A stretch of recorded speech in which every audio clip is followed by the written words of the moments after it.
Paz do Senhor, irmãos. Vocês estão bem? Podem sentar. Muito obrigado.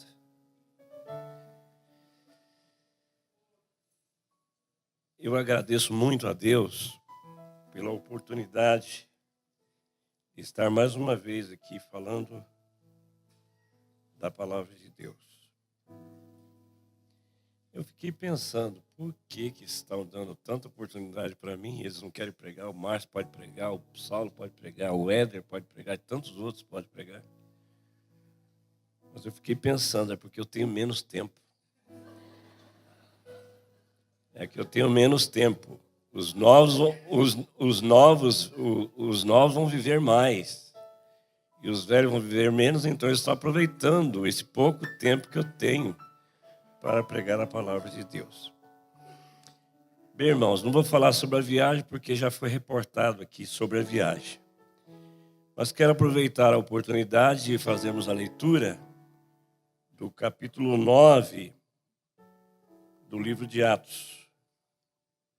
Do versículo 36, se não me foge a memória.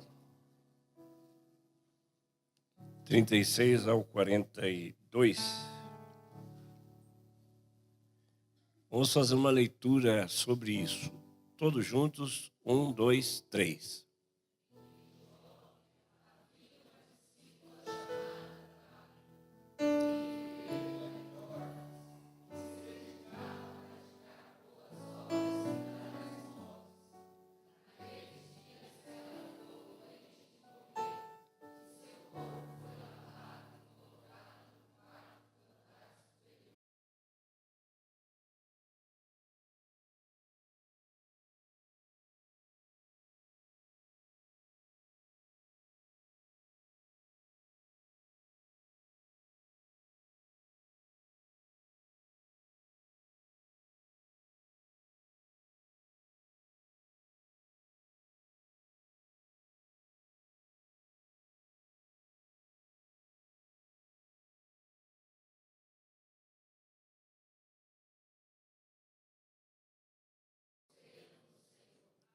Amém. Como nós estamos tratando do assunto de servir a Deus na comunidade, diga comigo, servir a Deus na comunidade. Mais uma vez. É importante sobre esse texto é que as obras sociais morreu.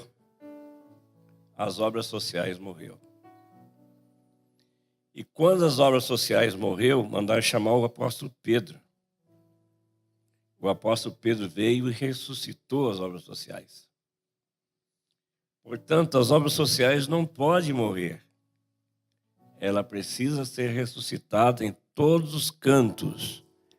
Aonde estiver um membro do MSBN, louvado seja o nome do Senhor. Todos têm que entender que isso faz parte do contexto do Evangelho. Que o Evangelho não é só a pregação, o Evangelho não é só o lado espiritual, não é só o momento espiritual. O Evangelho ele é pregado com o lado espiritual mais o material. Até porque Jesus disse, não o peço que os tire do mundo, mas que os livre do mal. Porque enquanto estamos nesta vida, nós precisamos servir. E servir bem. Se você nunca serviu a comunidade, você está cometendo um erro. Até porque o Salmo 112 diz assim, o justo ficará em memória eterna. Diga comigo, o justo ficará em memória eterna. Mais uma vez. O justo ficará em memória eterna. Quando você faz uma obra, ou toma uma atitude de obra social na comunidade onde você vive. Eu quero aproveitar a oportunidade de dar um testemunho. Há muitos anos atrás, por um milagre de Deus, eu fui a Israel. Muitos anos atrás. Eu tinha um desejo muito grande para Israel. Aí reuniu-se um grupo de obreiros e nós falamos, e aí dois deles se levantou e disse que eu não merecia ir para Israel. Tudo bem, se vocês não querem, não há problema nenhum, mas fica aqui a palavra. E por fim não quiseram, aqueles dois não quiseram que eu fosse para Israel. Passado muito tempo, Deus operou um grande milagre. Enviou 2 pastores, um da cidade, para fazer uma visita para mim. E chegar lá, bater na minha porta, um deles era conhecido, o outro não. Aí falou que queria conversar comigo, gentilmente pude fazer a recepção normalmente, e eles se adentraram dentro da minha casa, e eu fiz o que pude para poder recebê-lo. E sabe o que aconteceu? Aí eles foram me vender um crédito de viagem. Aquele desconhecido foi para vender um crédito de viagem, que nem existia cartão de crédito naquela época. E aí eu falei, então eu tenho interesse, porque um dia eu vou para Israel. Aquele homem estava sentado, e ele estava preenchendo o cheque, e eu estava comprando a prestação, como diz lá no Brasil, né? E aí aquele homem levantou os olhos assim para mim e disse, o senhor tem vontade para Israel? Eu falei, tenho vontade para Israel. Um dia eu vou para Israel. Aí ele falou assim, pois é, então o senhor vai mesmo, porque eu vou lhe dar a passagem. Aleluia. Eu vou lhe dar a passagem. Ele nunca tinha entrado na minha casa, ele não me conhecia. Ele foi lá para vender e acabou de dizer assim, um dia eu falei para ele, eu vou para Israel, e ele falou, então o senhor vai mesmo para Israel, porque eu vou mandar a passagem na sua casa. Sabe o que aconteceu? Não demorou muito tempo, a passagem chegou, arrumei meus documentos, fui para Israel com hotel, tudo pago, 15 dias viajando em Israel, louvado seja o Senhor, porque Deus mandou a passagem lá na minha casa por um desconhecido. Então, se você pode fazer alguma coisa pela comunidade, faça você, porque se você não fizer, Deus vai enviar um estranho para fazer e você perdeu a oportunidade de fazer. Louvado seja o Senhor. E sabe o que aconteceu? Em Israel eu aprendi um fato. Entre muitas coisas que eu vi em Israel, eu estive no Museu do Holocausto. E quando eu estive no Museu do Holocausto, no jardim, eu vi muitas plaquetinhas que eram milhares e milhares de plaquetas que estavam ali. Eu perguntei para o guia, por que essas plaquinhas tão pequenas em todo esse jardim? Ele falou assim, essas plaquinhas, elas são de cada pessoa que ajudou um israelita a escapar da morte. Louvado seja o nome do Senhor. Quando alguém faz alguma coisa, os homens não esquecem. Agora imagina Deus. Deus nunca vai esquecer daquilo que você pode fazer pela tua comunidade. Louvado seja o nome do Senhor. Então, o que nós lemos aqui é que o texto está falando de uma pessoa que colaborou, que fez alguma coisa. Essa pessoa morreu, mas Deus, pela sua misericórdia, usou o apóstolo Pedro para ressuscitar aquela pessoa, para continuar fazendo o mesmo que ela estava fazendo. Eu espero que esta comunidade já tenha dado um bom exemplo, eu sou testemunha disso, um bom exemplo de fazer alguma coisa, embora a gente sabe que não são todos. Tem alguém ainda que não se acordou para a questão. Existe uma lei chamada a lei da semeadura. Aquilo que você planta, você vai colher. E não vai colher no céu. Não é um galardão que Jesus vai dar no céu. É coisa que você vai colher aqui mesmo. Louvado seja o Senhor. Portanto, façam o melhor para Deus, porque Deus naturalmente Ele vai te recompensar. Nós poderíamos ler aqui, quem sabe, o capítulo 12, ainda repetindo a história dos dons espirituais. Nos dons espirituais, nós temos várias coisas ali registradas, desde o capítulo 4 até o versículo 8, algumas coisas registradas que é muito importante. Primeiro nós vamos pensar sobre o capítulo 12 e o versículo 2.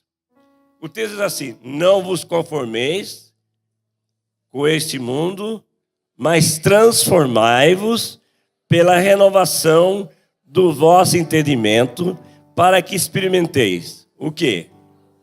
Qual seja a boa, agradável e perfeita vontade de Deus. Podemos repetir mais uma vez? Está meio desafinado. Então isso, então tá bom. Então vamos ler todo junto, que está meio desafinadinho. Vamos lá.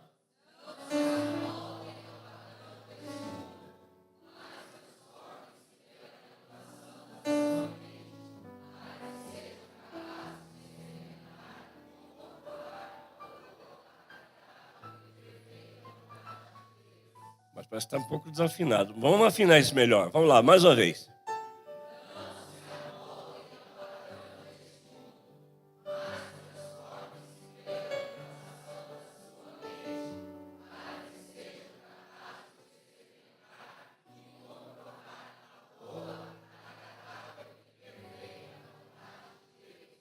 Transformação, renovação da vossa mente, ou seja, do vosso entendimento. O entendimento é o olho da alma. Sabia disso?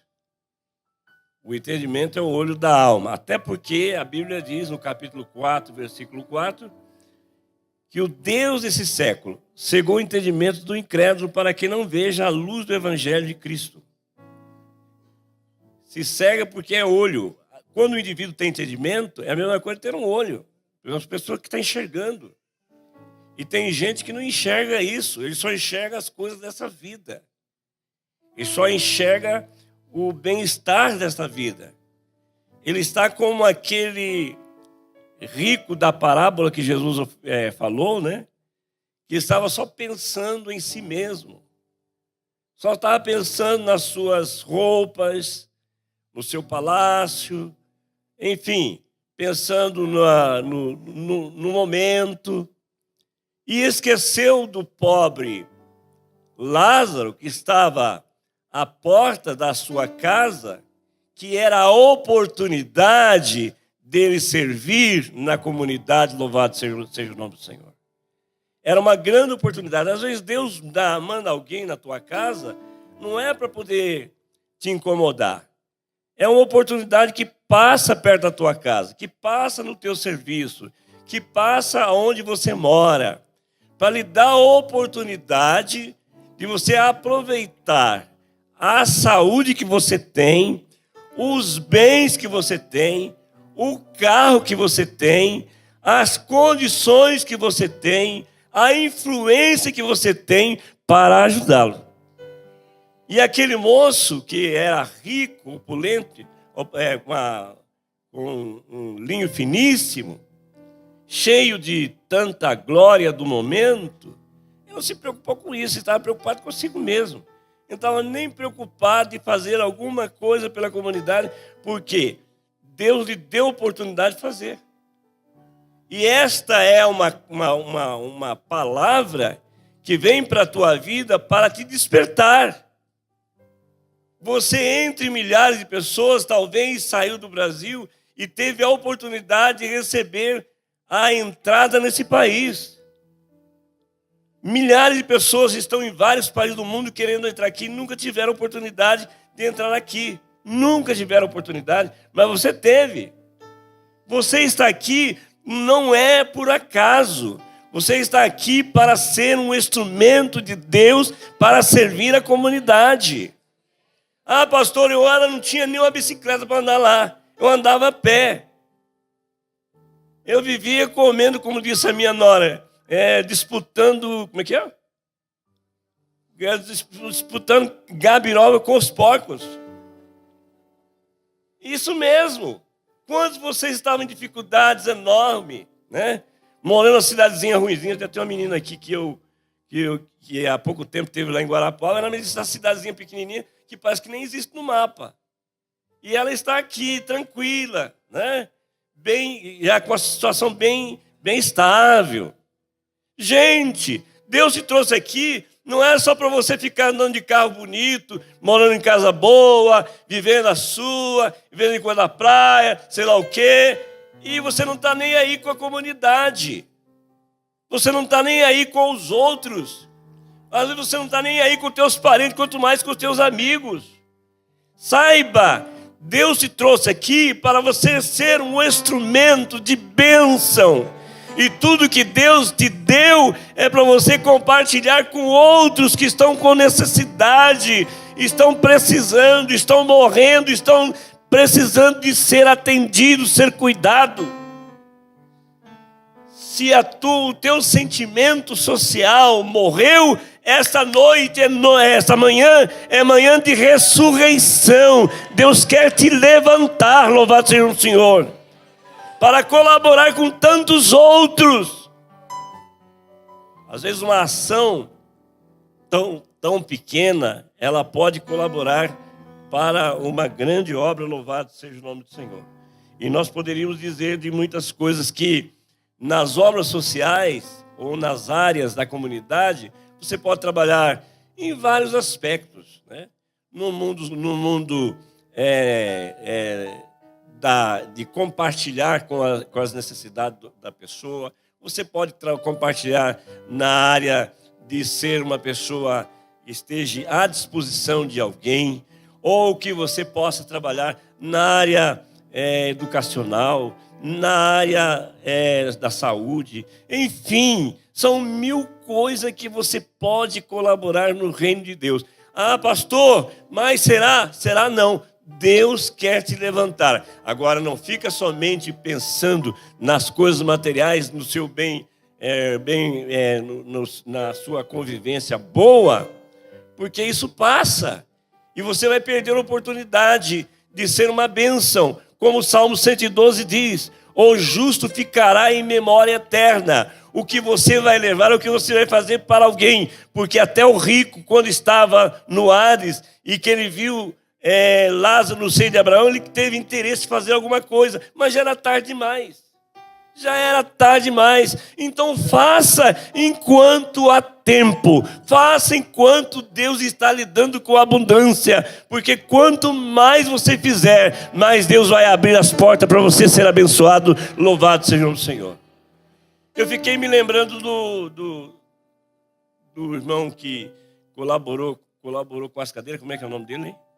Adriano. O Saulo ligou, Adriano, nós estamos precisando comprar aqui 100 cadeiras. E o valor é tanto. Ele disse, pastor, deixa eu pensar um pouquinho. Eu já logo imediato, pastor, pode comprar que eu vou pagar isso aí. Aí ele está dando um valor desse, bobo, o Adriano é um cara bobo. O Adriano dando dinheiro de sem mais, sem menos. É o que você pensa, o que você imagina, que está dando dinheiro para os outros, que você está jogando seu esforço fora. Nada disso.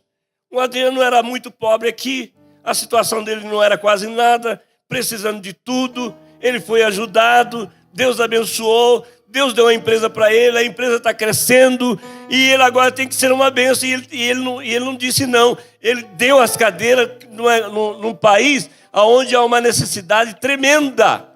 E sabe, cada pessoa que se assentar naquela cadeira vai ser uma bênção nas mãos do Senhor. Mas quem foi a bênção para aquelas pessoas sentar naquelas cadeiras foi o Adriano, louvado seja o Senhor.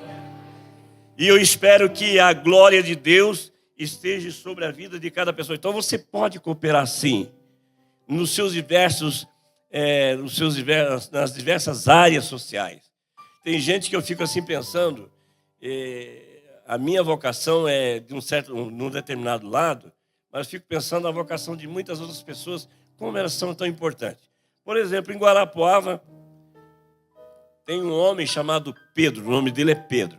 Ele não é velho, é um homem assim dos 40 anos, 45 anos, no máximo. Ele não tem mais do que isso. Entre 40 e 45 anos. Gente, pensa no Pedro. Pensa no Pedro. Pedro, um homem que tem uma capacidade razoável, vida razoável, mas ele foi chamado para ajudar na comunidade, para trabalhar com viciados em drogas. Um viciado em drogas já dá um trabalho que acaba com a família inteira. Eu sei porque eu tenho gente na família que era assim.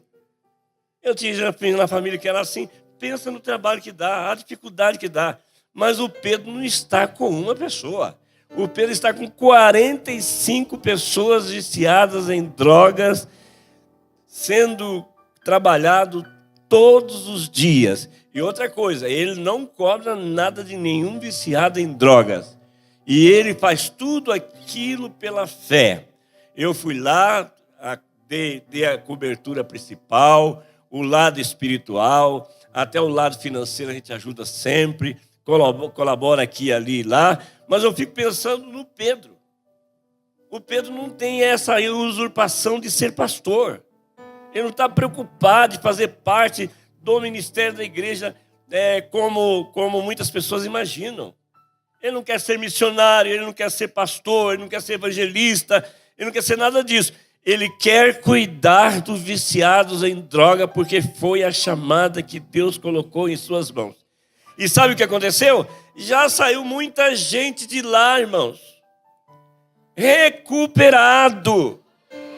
Lá tem um rapaz bem novo, bem recuperado. Hoje ele trabalha na Casa Bahia, viu? E ele ainda dirige uma congregação nossa lá, chamada Vila Popular. Rapaz novo, mas está totalmente recuperado, tem esposa, tem filhos e está colaborando na obra de Deus, louvado seja o Senhor. Mas tudo não começou pela pregação, tudo começou pelas obras sociais. E isso é importante quando você imagina isso. E tem tantos outros que mexem com crianças deficientes, outros mexem com pessoas que estão... Por exemplo, nós temos lá em Guarapuava um grupo de crianças, de adolescentes, que o exército leva para o exército e fica ali recebendo todas as instruções, comida, enfim, alguma coisa do exército. Mas a parte espiritual, quem dá é a Assembleia de Deus. Sabe? Nós vamos lá com as duas irmãs, Soraya e outra irmã que agora passou pela memória, e elas duas estão servindo lá há mais de 10 anos. Sabe? Colaborando com aqueles que não tem nada a ver com a igreja, mas está lá todos os dias, orando por eles, ajudando a eles, fazendo parte daquela parte que está lá dentro do exército. E o exército ainda de vez em quando manda cartão, manda carta, manda certificado, agradecendo pela colaboração que está sendo feita. E grande parte daquelas pessoas hoje já são profissionais. E volto dizendo, se não fosse vocês, nós não estaríamos recuperados, louvado seja o nome do Senhor. Portanto, você pode servir muito bem na comunidade. E nós poderíamos passar aqui um bom tempo falando sobre isso. Mas eu queria também trazer aqui algumas recomendações, principalmente daqueles que servem a Deus na comunidade em momentos difíceis. Por exemplo, no período que Samaria foi tomada, estava lá alguém de Deus naquele meio, chamado Eliseu. Ele estava lá dentro, passando fome igual aos outros, dificuldade igual aos outros, problema igual aos outros, estava lá servindo. Mas chegou um momento que as coisas apertaram tanto, que já estavam, as mulheres estavam matando crianças para comer os seus próprios filhos, e a situação era irreversível. Mas de repente o homem de Deus se levanta dizendo, amanhã haverá comida. E alguém diz assim, não, isso mesmo que o céu se abrisse, a janela, um oficial disse, mesmo que abrisse a janela do céu, isso não vai acontecer. Mas Deus operou maravilhas, milagres, porque naquele dia o arraial dos sírios foi tomado por um barulho, como se fosse um grande exército, e os que estavam excluídos da sociedade, que eram os leprosos, foram para lá. E o resultado, quando eles voltaram dizendo, há comida em tal lugar. E as pessoas acreditaram, foram para lá. No outro dia havia comida com muita abundância. E sabe o que aconteceu? Aquele comandante morreu por não acreditar na voz de Deus através de um homem que estava servindo também a comunidade. Portanto, naquela oportunidade foi terrível, mas Deus operou um milagre maravilhoso, salvando todo mundo naquela grande crise.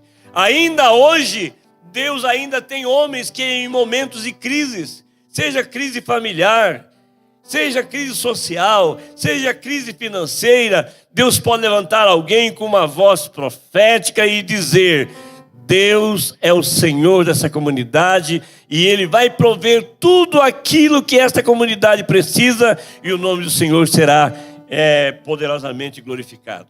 Portanto, nós entendemos também que Deus opera grandiosamente sobre vida de pessoas. Sobre vida de pessoas. Às vezes você está aqui pensando: mas meu Deus, o que será que eu vim fazer aqui? Eu vim aqui, tomei essa decisão, fui lá atrás de uma coisa, acabou acontecendo outra. Sabe, irmão, Deus sempre tem algo para nós fazer. Para José, eu encontro que José saiu do meio do seio da sua família e foi para um lugar tão distante. Passou muitas crises. E você vai passar crises também. Ou você está passando por crise, ou o momento da tua crise está no auge. Mas saiba, essa crise vai passar. Tenha paciência. Essa crise vai passar. José chegou como escravo, como uma pessoa comprada por alguém. Ele não tinha exatamente nada, mas ele estava ali pronto para servir. E ele serviu primeiro na casa de Potifar. Depois as coisas não funcionaram bem. Ele foi tentado sexualmente. E sabe o que aconteceu? Ele venceu aquela tentação. É o que às vezes não acontece com você. Você está aqui para realizar uma obra grandiosa para Deus. Mas você pode passar por uma crise, e entre elas a tentação sexual. Quantos homens e mulheres que largaram o seu país, largaram tudo e vieram para cá. E aqui, despreocupado das coisas espirituais, pensando que as coisas materiais é a última coisa que você pode alcançar, e de repente você perde tudo, perde família, perde a razão, e por fim você vai perder o dinheiro também, porque sexo, quando é dentro de um projeto divino, Deus abençoa, mas quando está fora do projeto divino, o sexo é uma maldição, é uma desgraça. Existem pessoas milionárias que entraram nesse campo e ficaram a zero, se quebraram, se arrebentaram, se estragaram, se mataram. Nessa manhã, em nome de Jesus, você está passando por uma crise. Talvez você esteja longe de sua esposa ou do seu esposo. Não se preocupe, o tempo certo, Deus vai operar um milagre, vai dar tudo certo, vocês vão estar juntos. Mas você não ceda à tentação nessa hora. Você está passando por uma fase de prova. E você precisa servir bem a comunidade, principalmente como bom exemplo. Porque depois que passa toda a crise, você não pode perder a moral. Você não pode perder a credibilidade. A credibilidade tem que estar intacta. Sabe o que aconteceu com José? José teve aquele momento servindo na casa de Potifar, fez o melhor. Chegou um momento que o Potifar falou o seguinte: eu nem sei o que tem aqui dentro da casa, porque tudo que tem aqui está na mão de José. Glória a Deus por isso. Quando alguém confia e sabe que você dá conta, como diz o goiano, você dá conta daquilo que está na tua mão. Portanto, sabe o que aconteceu com José? José foi preso, teve lá um pouco de tempo preso, parecia que ia ficar perpetuamente lá na cadeia. De repente surgiu a oportunidade, José foi esquecido, e se José tivesse sido lembrado, ele só ia conseguir a vaga de padeiro, porque era a vaga que estava sobrando, porque o padeiro tinha sido enforcado. Eu quero dizer que Deus não está preocupado com aquilo que você tem, com aquilo que você está passando, mas Ele está preocupado com o teu caráter, com a tua fidelidade, com o teu sentimento de amor, com o teu temor a Deus, e lá na frente Deus vai te levantar. Deus não estava preocupado queria que José fosse ser o padeiro. Deus queria que José fosse o distribuidor de pão para todo mundo da época, louvado seja o Senhor. E quando ele foi lembrado, a situação melhorou. Saiu do zero para estar no topo da onda. Sabe, Deus vai te levantar nesse país, talvez como um grande empresário. Deus vai te levantar nesse país como um homem de maior destaque nesse país. Mas saiba que Ele vai querer que você sirva bem a comunidade. Faça uma boa distribuição. Não fique tomando tudo para si, porque não é esse o propósito de Deus. E finalmente, nós poderíamos dizer aqui de uma mulher que salvou uma cidade. Uma mulher que salvou uma cidade. Talvez você fique pensando assim, mas meu Deus, será que Deus tem propósito com mulher também? Porque às vezes você se sente tão para baixo e se sente tão humilhada e acha que Deus não tem bênção para a mulher. Não dá valor nenhum para a mulher, principalmente o complexo de inferioridade. Ah, mas eu sou mulher, mas a minha vida já passei por isso, já passei por aquilo. Será? Será que Deus tem alguma coisa com a mulher? Irmãos, se não fosse mulher, não estaria nenhum de nós aqui. Nós temos que dar graças a Deus às mulheres, porque para nós poder estar aqui. Né? Você pode ser o homem mais bonito, mais famoso, mais rico, enfim, mais poderoso, mais forte. Mas se não fosse as mulheres, você não estaria aqui. Graças a Deus, louvado seja o Senhor. E a Bíblia fala em Crônicas de uma mulher que ela estava dentro de uma cidade e o capitão Joabe estava procurando um homem chamado Seba. E Seba tinha sido contrário ao rei Davi. Era um homem que tinha se levantado contra o rei Davi. Gente, você não vai nessa onda. Não vai nessa onda. Defenda sempre o teu pastor, o teu ministério, aqueles que lideram sobre você, sempre defenda. Não fique falando mal, não crie problema, não seja um divisor. Você vai ter problema. Você vai ter muito problema. E sabe o que aconteceu com Joabe? Joabe foi atrás desse homem, porque ele não queria ter um homem que estava colocando a vida do rei em risco. Quando se coloca a vida do rei em risco, não está se colocando a vida de um homem, está colocando a vida de uma nação. Quando se coloca a vida de um pastor em risco, está se colocando a vida de uma comunidade, a vida de uma igreja. Portanto, se você quer ser bem-sucedido, proteja o teu pastor, proteja a tua liderança, porque se você proteger a tua liderança, você vai ser uma bênção, louvado seja o Senhor. E Seba, ele foi para essa cidade, se escondeu lá. Aí o Joabe chegou lá, a cidade toda murada, e colocaram tranqueira e tal, estava ali, Joabe entrou na cidade, morreu muita gente. Aí uma mulher levantou. E a mulher se levantou dizendo assim, escuta, Joabe, eu quero falar com você. E o homem foi lá perto do muro. Joabe, você sabe que essa cidade aqui é uma cidade que tem nomes. Essa cidade aqui nunca teve problema com o rei. Você vai matar toda a gente por causa de uma pessoa? Ele falou, não, isso eu não vou fazer. Então, se você não vai fazer, então você me dá a oportunidade. Eu tenho liderança sobre essa cidade. Isso aconteceu? Ele falou assim, então eu vou ficar te esperando. E ele ficou esperando a voz daquela mulher. A mulher fez com que a sua liderança procurasse o Seba, matasse o Seba, arrancasse o pescoço de Seba e jogasse a cabeça para o outro lado. Acabou a guerra, acabou o problema. Porque o problema era o divisor. O problema era o que estava se levantando, que se levantou contra o rei. Gente, você quer que a congregação tenha sucesso? Não fale mal do seu ministério. Não fale mal da sua igreja. Se você pode falar alguma coisa, fale bem. Porque roupa suja se lava em casa. Se tem alguma coisa errada, alguma coisa que não está certa, além de você pedir a Deus, você também fale com quem de direito para resolver. E não fique passando para as pessoas que não tem nada a ver aquilo que não é conveniência. E essa mulher salvou a vida de uma cidade, a vida de uma comunidade, porque ela não permitiu aquele homem negativo permanecer no seu meio. Portanto, quando o fofoqueiro chegar para você falando mal do ministério, da igreja, fala, por favor, para com isso aí, eu não quero isso, eu quero que a nossa igreja seja uma bênção nas mãos do Senhor. Fique em pé, nós vamos terminar em nome de Jesus.